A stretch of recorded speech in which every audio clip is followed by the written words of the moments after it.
Cancer Healer Center, a new beginning.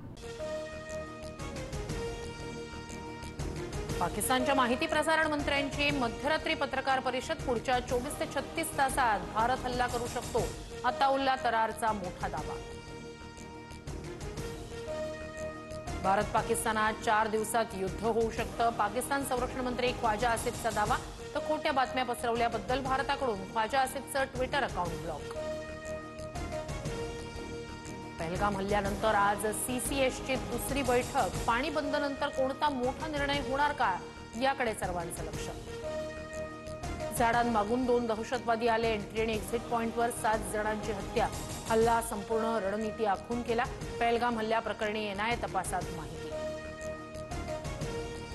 एलओसीवर पाकिस्तानकडून कुरापती सुरूच. पाककडून आंतरराष्ट्रीय सीमेवर युद्धबंदीचं उल्लंघन. जम्मूमधील परागवाल सेक्टरमध्ये आंतरराष्ट्रीय सीमेवर गोळीबार. आपल्याकडे वेळ कमी आणि लक्ष मोठं, मात्र वर्तमान स्थितीसाठी हे बोलत नाही. पंतप्रधान नरेंद्र मोदी यांच्या वक्तव्याची चर्चा.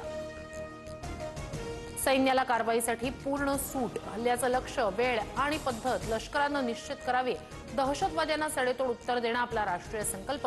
तिन्ही सैन्य दलांसोबतच्या बैठकीत पंतप्रधान मोदींचे आदेश. माजी पाकिस्तानी कमांडो हाशिम मुसा पहलगाम हल्ल्याचा मास्टर माइंड. मुसानं स्थानिक दहशतवाद्यांसह हल्ला घडवून आणला. लष्कर-ए-तैयबानं हाशिम मुसाला प्रशिक्षण दिल्याची माहिती. पहलगाममधील हल्ला पाकचा लष्कर प्रमुख मुनीरच्या आदेशावरून कार्यकाळ वाढवून घेण्यासाठी मुनीरनं भारताविरोधात तणाव निर्माण केला. ज्येष्ठ पाकिस्तानी पत्रकार आदिल रजा यांचा मोठा दावा. भारत आणि पाकिस्ताननं होऊ शकणारा संघर्ष टाळावा. संयुक्त राष्ट्राचा पाकिस्तान आणि भारतात मध्यस्थीचा प्रयत्न. पहलगाममधील दहशतवादी हल्ल्याचा निषेध व्यक्त.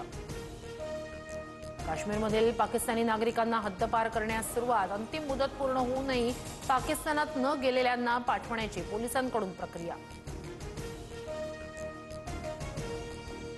जम्मू काश्मीरच्या बांदीपोरात 3 दहशतवाद्यांना अटक. 3 ग्रेनेड, 1 मॅगझिन आणि 17 गोळ्या पोलिसांकडून जप्त. अधिक तपास सुरू.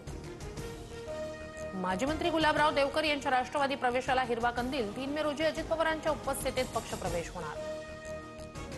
1 रुपयात पीक विम्याची योजना अखेर गुंडाळली. आता पूर्वीचीच पीक विमा योजना लागू राहणार. चौफेर टीकेनंतर राज्य मंत्रिमंडळाचा निर्णय. परळमधील एल्फिन्स्टन पुलाच्या पाडकामाविरोधात मुंबई उच्च न्यायालयात याचिका.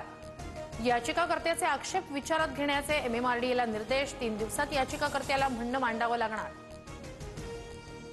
राम मंदिराचं बांधकाम 5 जूनपर्यंत पूर्ण होणार. राम दरबाराची आणि 6 मंदिरांची पूजा 5 जूनला होणार.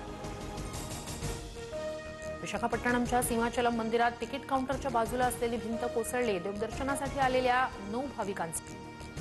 जीएसटीसह सोन्याचे दर 99,498 रुपये. तर चांदी 1,09,40 रुपये किलोवर. अक्षय तृतीयेला ग्राहकांच्या खिशाला मोठी कात्री बसणार. नागपुरातील हिरणवार टोळीवर मकोका कायद्याअंतर्गत पोलीस कारवाई करणार. अंबाझरीतील कॅफे संचालक अविनाश भुसारी हत्याकांडात हिरणवार टोळीतील 17 आरोपींचा समावेश. क्रेडिट कार्ड बंद होणार. शुल्क भरा सांगत कल्याणमध्ये नोकरदाराला 12.5 लाखांचा गंडा. कोळसेवाडी पोलीस ठाण्यात गुन्हा दाखल. कोकणात उन्हाचा तडाखा वाढणार. मे महिन्यातच कोकणात तापमानात 3 ते 4 अंशांनी वाढ होणार असल्याचा इशारा.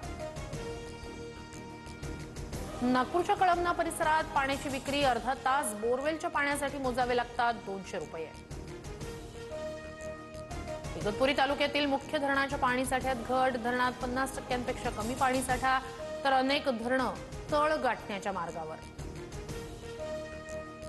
बीडच्या धारूरमध्ये कोयता गँगची नागरिकांमध्ये दहशत. सीसीटीव्ही कॅमेऱ्यात कोयता गँग कैद. 25 ते 30 तरुणांकडून रात्रीची गस्त सुरू. Cancer Healer Center, a new beginning.